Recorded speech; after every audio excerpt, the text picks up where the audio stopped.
Start. नमस्कार friend. ये online class का पर्पस क्या है हम आपको बता रहे हैं। बहुत दिनों बाद ऑनलाइन क्लास आपको मिल रहा है। इससे पहले भी ऑनलाइन क्लास आपको मिल रहा था। सबसे पहले अगर आप मॉर्निंग में देख रहे हैं तो गुड मॉर्निंग, और नहीं तो सत श्री अकाल, नमस्कार। उम्मीद करते हैं इस कोरोना काल में आप सुरक्षित और स्वस्थ होंगे। Adarsh coaching centre Jagdishpur online class में आपका स्वागत है। बहुत दिनों से छात्रों की इच्छा थी कि ऑनलाइन क्लास आदर्श कोचिंग भी प्रोवाइड कराए। दरअसल बात है कि कोरोना काल में शिक्षा संस्थान लॉकडाउन की वजह से बंद था और कोर्स पीछे हो रहे थे। अगले कुछ दिनों बाद लॉकडाउन खुलेगा, कोचिंग संस्थान खुलेगी, तो कोर्स का बर्डन इतना हो गया है कि बच्चे को 2 घंटा के बजाय 3 घंटा 4 घंटा क्लास लेना पड़ेगा कोर्स पूरा करने के लिए। तो ऑनलाइन क्लास का पर्पस यही है कि जो हमारे संस्था और भी हैं, हर संस्था में पहुंचकर पढ़ाना अब संभव नहीं है, क्योंकि एक संस्था में 3 घंटा समय देना पड़ता है। पहले 1 घंटा में हो जाता था, अब कोर्स का बर्डन है। तो बाकी सब संस्था में ऑनलाइन क्लास चलेगी। कुछ दूर के जो बच्चे हैं उनका डिमांड था, कितना दिनों से मैसेज कर रहे थे कि सर ऑनलाइन क्लास लीजिए। जैसे उधर उत्तर प्रदेश के साइड का नौरंगा हो गया, गौरा हो गया। तो कहना ये है कि आदर्श कोचिंग सेंटर में क्लास 11 का न्यू बैच जो इस साल मैट्रिकुलेशन के एग्जाम दिए हैं और पास आउट हुए हैं, उनके लिए एक ऑलरेडी ऑफलाइन क्लास शुरू हो चुका है, जिसमें सीट फुल हो गए। बच्चे अब उसमें एडमिशन नहीं ले सकते हैं। एक नेक्स्ट बैच 15 जुलाई से शुरू हो रहा है, और यह बैच ऑनलाइन ऑफलाइन दोनों होगा। इसमें बच्चे ऑनलाइन भी पढ़ सकते हैं, ऑफलाइन भी पढ़ सकते हैं। यह कोर्स आदर्श कोचिंग इसलिए शुरू कर रहा है कि जिस ब्रांच पे जाकर पढ़ाना संभव नहीं है, वहाँ के बच्चे ऑनलाइन पढ़े, और कुछ बच्चे जगदीशपुर ब्रांच में नहीं आ सकते हैं, दूर के हैं, तो वो बच्चे ऑनलाइन पढ़े।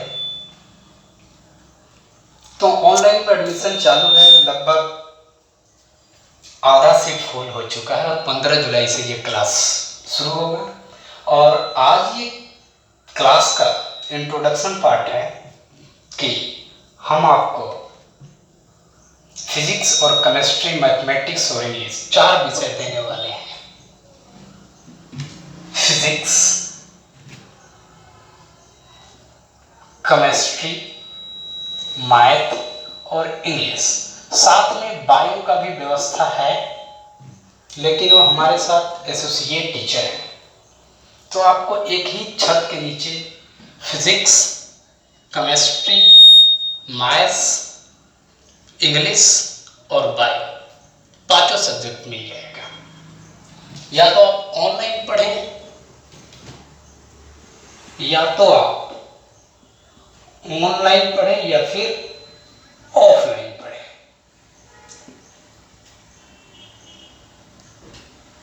अगर आप जगदीशपुर ब्रांच के निकट के स्टूडेंट हैं तो आप ऑफलाइन आ सकते हैं, और जगदीशपुर से दूर के स्टूडेंट हैं तो आप ऑनलाइन रह सकते हैं। वैसे बिहियां ब्रांच में ऑफलाइन है, केशवा ब्रांच में ऑफलाइन है, जगदीशपुर ब्रांच में भी ऑफलाइन है, बाकी ब्रांच में ऑनलाइन है। तो ऑनलाइन क्लास शुरू करने का एक तो ये पर्पस है कि कोरोना के कारण जो कोर्स बर्डन है दूर के बच्चे नहीं आ सकते, या मैं खुद सभी ब्रांच में नहीं जा सकता हूँ, तो ये एक पर्पस पूरा होगा। दूसरा पर्पस, ऑफलाइन क्लास करने वाले बच्चों को भी सहायता होगा। सपोज दैट उनको कोई क्लास मिस हो गया, तो ऑनलाइन क्लास का जो रिकॉर्डेड वीडियो है उनको व्हाट्सएप, ईमेल, टेलीग्राम जैसे भी हो पॉसिबल वो डिमांड करेंगे, उनको मिल जाएगा, उनका मिस क्लास कंप्लीट हो जाएगा। तो ऑनलाइन का दो पर्पस है।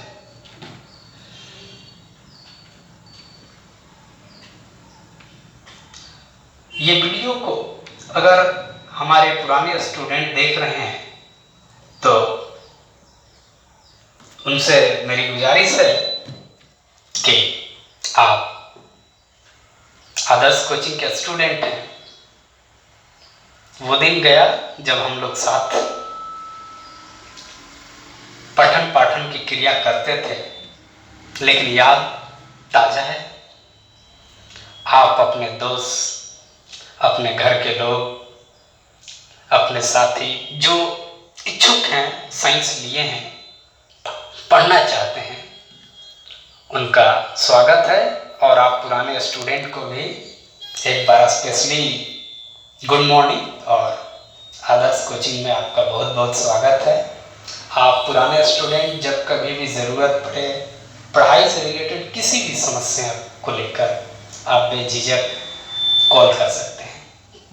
टॉपिक पे आते हैं, हम आपको फिजिक्स पढ़ाएंगे। तो फिजिक्स में क्या क्या, फिजिक्स में कुछ लेसन है, लेसन का नाम देख लीजिए। और पढ़ाई का तरीका क्या होगा, हमारा पढ़ाने का जो आइडिया है कि how to teach and how to complete our course regarding your class 11। इसमें दो क्लास होता है आईएसी में, आपको पता है 11 और 12। तो क्लास 11 की इस पर सारी इंफॉर्मेशन लिखा हुआ है कि आप फिजिक्स में क्या पढ़ेंगे। मात्रक और बीमा, मात्रक और बीमा, इन सब चैप्टरों पर बात करने का समय नहीं है, वीडियो बहुत लंबा हो जाएगा, फिर भी बताते चले। मात्रक और बीमा, मात्रक यानी आप कहते हैं 2 किलोमीटर प्रति सेकंड, तो किलोमीटर प्रति सेकंड ये मात्रक है। जब हम लोग मात्रक और बीमा पढ़ेंगे तो किसी भी प्रकार के मात्रक को रटने की जरूरत नहीं पड़ेगी, हम उतना समझ लेंगे कि मात्रक कैसे निकाला जाता है और खुद से निकालने के काबिल हो जाएंगे। सदिश अदिश, चैप्टर का नाम है वेक्टर और स्केलर। वेक्टर स्केलर में क्या है कि इसका डेफिनेशन है कि सदिश उसे कहते हैं जिसके पास परिमाण हो, दिशा हो। अब वो जमाना लग गया कि हम लोग डिफिनीशन को रट ले और रट के एग्जाम दे। अब हमको समझना होगा परिमाण हो मतलब क्या हो, दिशा हो मतलब क्या हो। और मान भी लेते हैं कि परिमाण और दिशा है तो उसे सदिश कहेंगे, क्यों? और दिशा होने का क्या मतलब? बल सदिश राशि है तो बल के पास दिशा है, और दाब, दाब के पास दिशा नहीं है। अब पता करें कि बल के पास दिशा है और दाब के पास दिशा नहीं है, कैसे? लगता तो है दोनों के पास दिशा है, दाब के पास भी दिशा हो सकता है। आप कह सकते हैं किसी से कि थोड़ा सा ऊपर आप इसको पुश कीजिए, पुल कीजिए, थोड़ा सा दबाइए ऊपर, या थोड़ा सा इधर बोर्ड पर हम प्रेस कर रहे हैं तो ये प्रेशर भी डायरेक्शन के साथ आ रहा है, लेकिन दाब अदिश राशि है। तो हम लोग सदिश और अदिश का मॉडर्न परिभाषा जानेंगे कि क्या है सदिश, किसे कहते हैं, क्यों कहते हैं, क्या मतलब है, दिशा हो तो क्यों सदिश कहेंगे, इट इज। इसके बाद गति, न्यूटन के गति का नियम है प्रथम नियम, द्वितीय नियम, तृतीय नियम। इनके नियम में कुछ गलतियां भी हैं, वैसे बुक में साफ नहीं लिखा है कि न्यूटन के गति का ये गलत नियम है, उनके नियम में कुछ त्रुटि है, हम लोग उसको विस्तार से पढ़ेंगे। न्यूटन का तीनों नियम, बल, फोर्स दो प्रकार के होते हैं, कार्य, शक्ति, ऊर्जा, वृत्तीय गति, संवेग, आवेग, द्रव्यमान केंद्र, संवेग, कोई भी चैप्टर ले लीजिए, जैसे संवेग, आवेग। संवेग क्या है? बुक में लिखा है द्रव्यमान, चलती हुई वस्तु के द्रव्यमान और वेग के गुणनफल को संवेग कहते हैं। नहीं कहते हैं। ये संवेग का फॉर्मूला है। संवेग किसे कहते हैं? क्या है संवेग? आई कैन ईट, खा सकते हैं संवेग। आई कैन टच, छू सकते हैं। संवेग क्या है? द्रव्यमान और वेग के गुणनफल को संवेग कहते हैं। ठीक है, ये संवेग का फॉर्मूला है, संवेग नहीं है। तो संवेग क्या है, हम लोग डिटेल बात करेंगे। द्रव्यमान के अंदर पृथ्वी किसी वस्तु को खींचती है तो ये पूरे सिस्टम को नहीं खींचती है, यानी पृथ्वी इसको नहीं खींच रही है। आप कहेंगे खींच तो रही है सर, अभी आप छोड़िए, गिर जाएगा। समझेंगे हम लोग इस चैप्टर में, क्लियर समझेंगे। फिर गुरुत्वाकर्षण क्या है? तो पृथ्वी हर चीज को जिस बल से खींचती से गुरुत्वाकर्षण कहते हैं। ये पॉपुलर डिफिनीशन है जो सही नहीं है। ये डिफिनीशन का एग्जाम्पल हो सकता है, डिफिनीशन नहीं। अभी आपको हमारी बातें समझ में नहीं आ रही होगी कि डिफिनीशन का एग्जाम्पल हो सकता है, डिफिनीशन नहीं, क्या मतलब। फिर हम कहें कि पृथ्वी क्यों खींचती है, तो आप कहेंगे गुरुत्वाकर्षण के कारण। यह भी ठीक नहीं है। पृथ्वी खींचती है, उस बल का नाम गुरुत्वाकर्षण है। पृथ्वी क्यों खींचती है? गुरुत्वाकर्षण के कारण नहीं, खींचती है, उस बल का नाम है गुरुत्वाकर्षण। खींचती क्यों है, बात करेंगे, इस पर डिटेल बात करेंगे। प्रत्यास्थता, जब किसी वस्तु को आप दबाते हैं और उसके शेप में चेंजिंग आ जाता है और फिर आप उसे छोड़ते हैं तो अपनी जगह पे चला आता है, उसे कहते हैं प्रत्यास्थता। वस्तु का नाम है। ज्यादा दबा देंगे, दब जाए पूरा, फिर अपनी जगह पर नहीं आए। कोई प्लास्टिक है, जोर से उसको खींच दीजिए तो क्या होगा? उसके अंदर प्रत्यास्था का गुण था, समाप्त हो गया। क्यों समाप्त हो गया? प्रत्यास्था का गुण क्या है? पदार्थ की एक सिचुएशन है कि उसे प्रत्यास्था कहते हैं, दोलन। ये गति का प्रकार है। इसमें टोटल 24 चैप्टर है। पृष्ठ तनाव, मच्छर पानी पर क्यों तैरते हैं, पृष्ठ तनाव क्या है, बर्नौली का नियम, पास्कल का नियम, डिस्क ब्रेक आप मारते हैं तो 80 के स्पीड में रहते हैं, डिस्क ब्रेक मारते हैं आसानी से लग जाता है। क्यों? डिस्क ब्रेक क्या करता है? तो डिस्क ब्रेक ये नियम लगाता है,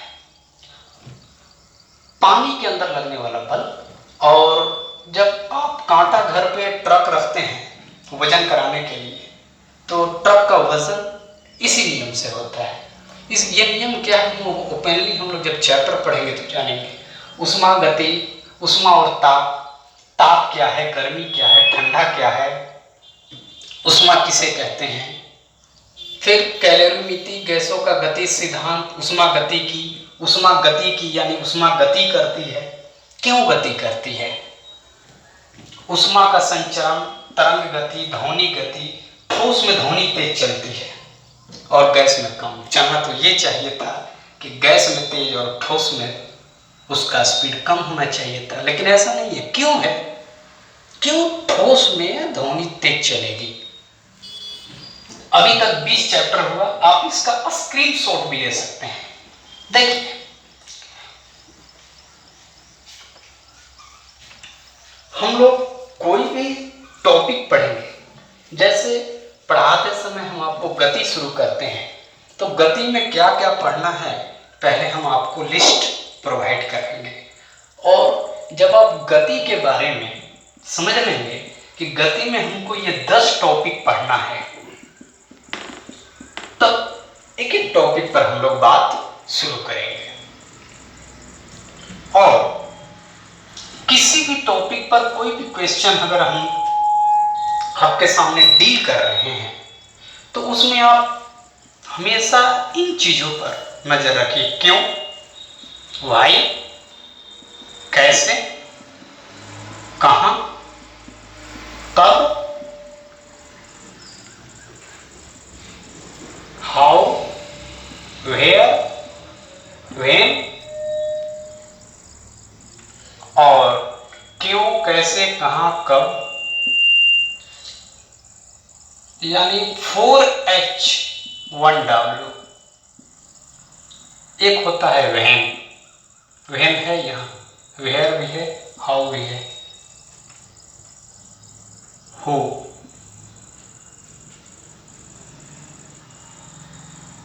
तो 1H4W। क्यों ये हम पढ़ रहे हैं, कैसे कैसे ये होगा, कब होगा, क्यों होगा, ये सब चीजों पर हम लोग पूरी तरह से डिस्कस करेंगे। जैसे संवेग क्या है, क्यों संवेग की जरूरत है, संवेग कहां अप्लाई होता है, संवेग कैसे लगता है, इन सब चीजों पर डिटेल से बात करेंगे। उष्मा गति करती है, यहां पर था उष्मा गति की, जो भी मिटा दिए। तो उष्मा गति क्यों करती है, कैसे करती है, कब करेगी, कहां करेगी, इन सब चीजों पर हम लोग डिस्कस करेंगे डिटेल। इसके बाद डॉपलर प्रभाव। डॉपलर प्रभाव दो प्रकार का होता है, प्रकाश और ध्वनि। इसके बाद केमिस्ट्री में हम लोग पढ़ेंगे मूलभूत बातें, फंडामेंटल बातें, यानी जिसकी जरूरत हमें है इन पूरी चैप्टर को पढ़ने में, मूलभूत बातें। परमाणु द्रव्यमान, अणु द्रव्यमान, परमाणु किसे कहते हैं, परमाणु क्या है। इसके बाद परमाणु द्रव्यमान, अणु द्रव्यमान। देखिए, एक होता है द्रव्यमान संख्या, क्या अंतर है परमाणु द्रव्यमान में और द्रव्यमान संख्या में, क्या अंतर है, हम लोग डिटेल चर्चा करेंगे। परमाणु द्रव्यमान प्रोटॉन प्लस न्यूट्रॉन के योग होता है, परमाणु द्रव्यमान ऐसा है। लेकिन अगर हम कहें कि क्लोरीन में परमाणु द्रव्यमान 35.5 होता है, तो फिर ये कैसे पॉसिबल है। प्रोटॉन या न्यूट्रॉन आधा नहीं होता है, जब आधा नहीं होता है तो 35.5 पॉसिबल ही नहीं है। तो डिटेल हम लोग चर्चा करेंगे कि परमाणु द्रव्यमान और द्रव्यमान संख्या में क्या अंतर है। परमाणु द्रव्यमान, इसके बाद अणु द्रव्यमान, फिर परमाणु और अणु में क्या अंतर है, परमाणु किसे कहते हैं और अणु किसे कहते हैं। फिर रासायनिक समीकरण, रिएक्शन का इक्वेशन, परमाणु संरचना, पदार्थ के सबसे छोटा कण परमाणु कहलाता है। परमाणु, डाल्टन साहब बोले थे कि परमाणु अविभाज्य है, लेकिन हम लोग जानते हैं परमाणु को तोड़ने पर इलेक्ट्रॉन, प्रोटॉन और न्यूट्रॉन निकलता है। यहां पर डिस्क्रिमिनेशन हो रहा है परमाणु को तोड़ने पर, और डाल्टन साहब कह रहे हैं परमाणु अविभाज्य है। देखिए, तो या तो डाल्टन गलत है या फिर हम गलत है, नहीं, दोनों में सामंजस्य की जरूरत है। बात अंदर की है कि परमाणु को तोड़ने पर इलेक्ट्रॉन, प्रोटॉन, न्यूट्रॉन निकलेगा, और वो कह रहे हैं कि परमाणु अविभाज्य होता है। ये कैसे सही है, डाल्टन कैसे सही है। परमाणु को आज हम लोग तोड़ रहे हैं, तो आप कहेंगे उस वक्त नहीं तोड़ा जाता था, उस वक्त भी तोड़ा जाता था। बात कुछ है, हम आपको क्लास में डिटेल करेंगे, अभी समय नहीं है। पदार्थ की अवस्था, आप कहेंगे कि हम जानते हैं सर पदार्थ की 3 अवस्थाएं हैं, ठोस, द्रव, गैस, ठीक है, रट लिए। लेकिन इसका क्या मतलब हुआ, पदार्थ की 3 अवस्थाएं हैं, ठोस, द्रव, गैस। शायद आप मतलब कहीं ये तो नहीं समझ रहे हैं कि इस दुनिया में कुछ ठोस पदार्थ है, इस दुनिया में कुछ द्रव है और इस दुनिया में कुछ गैस है। आप कहेंगे जी हम यही समझ रहे हैं, तो गलत समझ रहे हैं। पदार्थ की 3 अवस्था का मतलब ये नहीं कि इस दुनिया में कुछ ठोस हैं, कुछ द्रव हैं, कुछ गैस है। इसका कतई मतलब नहीं होता है कि पदार्थ की 3 अवस्थाएं हैं। इसका क्या मतलब होता है, जब ये चैप्टर हम शुरू करेंगे तो आपको डिटेल हम बताएंगे। उष्मा गति की, उसमें भी आया था, फिजिक्स में भी, तो दोनों एक ही चीज है, लेकिन फिजिक्स में थोड़ा डिटेल होगा केमिस्ट्री से। उष्मा गति करती है, गर्म ठंडा की तरफ जाता है।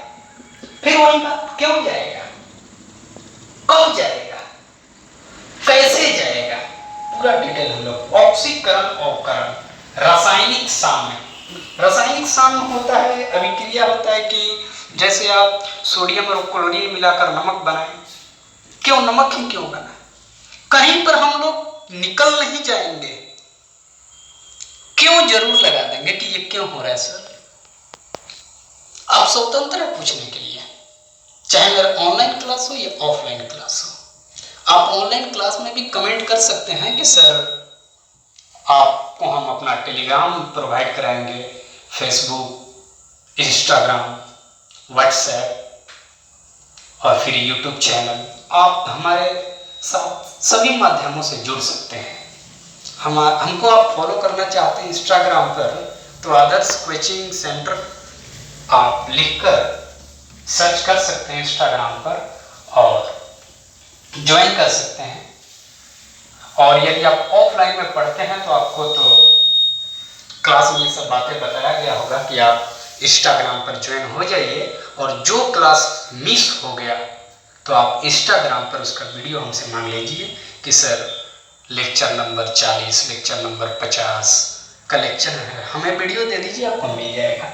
और यदि आप दूर दराज के स्टूडेंट हैं, ऑनलाइन क्लास में नहीं आ सकते हैं तो आप ऑफलाइन क्लास में नहीं आ सकते हैं तो आप हमारा ये कॉन्टैक्ट नंबर है, फ़ोन करके आप ऑनलाइन क्लास की जानकारी के बारे में इंक्वायरी कर सकते हैं कि फ़ी क्या है, टाइमिंग क्या है ऑनलाइन क्लास का। यदि आप ऑनलाइन क्लास पढ़ते हैं और ऑनलाइन क्लास का समय है 7 बजे और आप किसी कारणवश बिजी हैं और 7 बजे क्लास नहीं ले पा रहे हैं, तो वो वीडियो आपको बाद में देखने का भी अवसर प्राप्त होगा। ऐसा नहीं है कि आप ऑनलाइन रहेंगे तभी पढ़ेंगे। तो 24 चैप्टर फिजिक्स में और इसके बाद इधर 20 चैप्टर केमिस्ट्री में। तत्वों का वर्गीकरण, जितने भी तत्व है अबाउट लगभग 120 के आसपास है। आप इंटरनेट पर सर्च मारेंगे तो 120 नहीं, कुछ अलग आएगा। हमेशा खोज होते रहता है, आज का अपडेट कुछ अलग होता है, 6 महीने के बाद का अपडेट कुछ अलग होता है। और इनका वर्गीकरण किस आधार पर किया गया है, सजाया किस आधार पर किया गया है, तो इनको 4-5 वैज्ञानिकों ने मिलकर सजाया है। पहला वैज्ञानिक थे लववाज, इसके बाद डुब्रेनर, न्यूलैंड और ये हैं मोशले। इन सभी ने मिलकर पीरियोडिक टेबल को बनाया, लेकिन अभी भी पीरियोडिक टेबल में कुछ गलतियां हैं। अगर आप उससे अच्छा बेहतर पीरियोडिक टेबल यानी तत्वों को सजा सकते हैं तो ये जो नया लॉन्ग मॉडर्न पीरियोडिक टेबल है ये खत्म हो जाएगा और आपका आ जाएगा।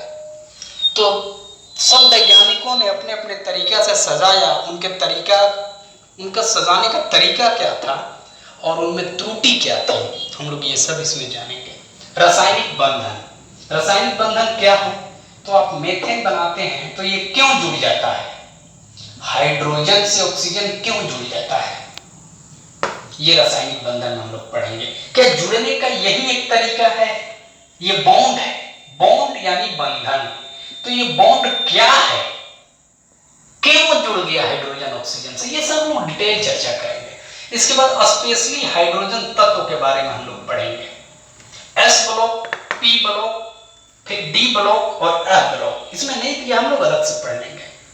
अलग से पढ़ने का बात पर याद आया कि हम लोग भारती भवन बुक फॉलो कर रहे हैं, भारती भवन बुक फॉलो कर रहे हैं और आप कहेंगे एनसीईआरटी फॉलो किया जाता है। तो एनसीईआरटी में जितनी भी बातें हैं हमको पता है कि एनसीईआरटी में क्या है, उसका लैंग्वेज आपके लिए नहीं है, थोड़ा हिंदी टफ होता है, कठोर हिंदी होता है। आप खोलकर पढ़ेंगे तो आपको पल्ले नहीं पड़ेगा। इसलिए भारती भवन का लैंग्वेज इजी है, तो हम भारती भवन आपको कहते हैं, खरीद लीजिएगा या फिर कोई दूसरा किताब भी खरीद सकते हैं। ऐसा नहीं भारती भवन का हम प्रचार कर रहे हैं, लेकिन एनसीईआरटी सिर्फ लैंग्वेज की वजह से। लेकिन हम जो आपको क्लास में पढ़ाएंगे जैसे नामकरण, तो एनसीईआरटी में क्या नामकरण है और फिर भारती भवन में क्या है, स्टूडेंट फ्रेंड में क्या है, लूसेंट में क्या है। अगर किसी में कुछ डिफरेंट होता है हम उसको भी पढ़ाएंगे, यानी हम लोग नामकरण किसी एक बुक पर डिपेंड होकर नहीं पढ़ेंगे या कोई भी चैप्टर, हम लोग सभी बुक का समरी कि एनसीईआरटी, लूसेंट, भारती भवन, स्टूडेंट फ्रेंड, सब में जो जो बातें हैं सब बात हम लोग समग्र रूप से एक ही जगह जान लेंगे। कोई बुक फॉलो हम लोग नहीं करते हैं। आप पढ़ने के लिए कोई एक बुक खरीद लीजिए घर पे रीडिंग देने के लिए। तो नामकरण पढ़ाने के बाद आप एनसीईआरटी खोलें, आपको लगेगा कि हाँ सारा चीज पढ़ाई हो चुका है। लूसेंट खोलेंगे तो हो सकता है कि लूसेंट में एनसीईआरटी से 2-4 बातें ज्यादा हो, तो हम लोग जब पढ़ेंगे तो आप लूसेंट भी कवर हो जाएगा, स्टूडेंट फ्रेंड भी कवर हो जाएगा, भारती भवन भी कवर हो जाएगा और एनसीईआरटी भी कवर हो जाएगा। हम सबको कवर करके चलेंगे। समा व्यवस्था 3 मिनट और बाकी है। कार्बनिक रसायन की समान सिद्धांत, यौगिक को शुद्धिकरण, यौगिक शुद्ध कैसे होता है उसका तरीका है, तरीका 1, तरीका 2, तरीका 3। जैसे पानी में कंकड़ मिल जाए तो, पानी में शराब मिल जाए तो, ठोस में द्रव मिल जाए, द्रव में गैस मिल जाए, तो सबको अलग अलग करने का अलग अलग तरीका होता है। फिर एलिफैटिक कार्बन, एरोमेटिक कार्बन, किस आधार पे एलोफैटिक और एरोमेटिक हुआ, और भी प्रकार होते हैं। इसके बाद पर्यावरण रसायन, यानी हमारे इन्वायरमेंट में जो रिएक्शन हो रहे हैं, वायु प्रदूषण गंदा हो रहा है, वायु गंदा हो रहा है, मिट्टी गंदा हो रहा है, ये सब के बारे में हम लोग डिटेल चर्चा करेंगे। देखिए जब हम लास्ट 2 मिनट और हम आपका कीमती वक्त लेंगे, जब हम लोग कोई चैप्टर पढ़ रहे हैं तो चैप्टर पढ़ने के दौरान हम लोग ऑब्जेक्टिव क्वेश्चन ही बनाएंगे। कैसा ऑब्जेक्टिव क्वेश्चन? 2 प्रकार का, जो बोर्ड में पहले पूछ चुका है, जो पहले क्वेश्चन प्रीवियस ईयर हम लोग जो बोर्ड में क्वेश्चन पूछ चुका है ऑब्जेक्टिव वो बनाएंगे, और अभ्यास प्रश्न ऑब्जेक्टिव, यानी जो संभावित है आने वाला। इसके बाद इसी चैप्टर में हम लोग चैप्टर पढ़ने के दौरान ही लघु प्रश्न को सॉल्व करेंगे, अति लघु और दीर्घ।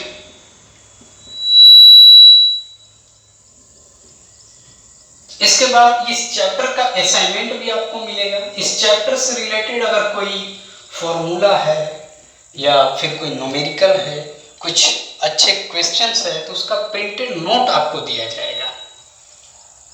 और इस तरह से चैप्टर समाप्ति के बाद आपका टेस्ट होगा, फाइनल टेस्ट।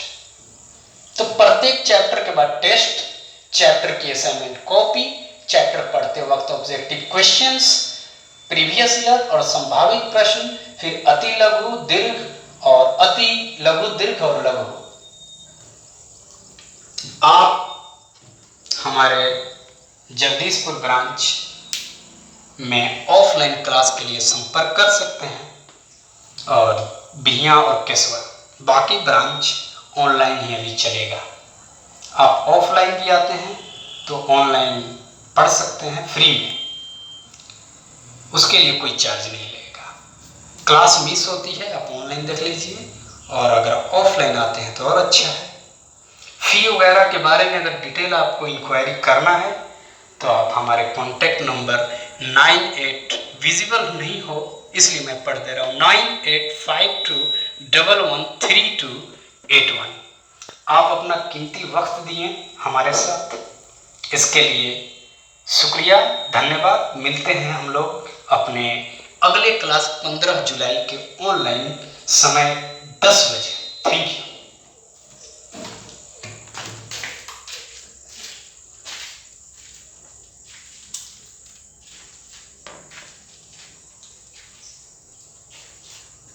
हो गया ऐसे लिखे लगा कोई संतोष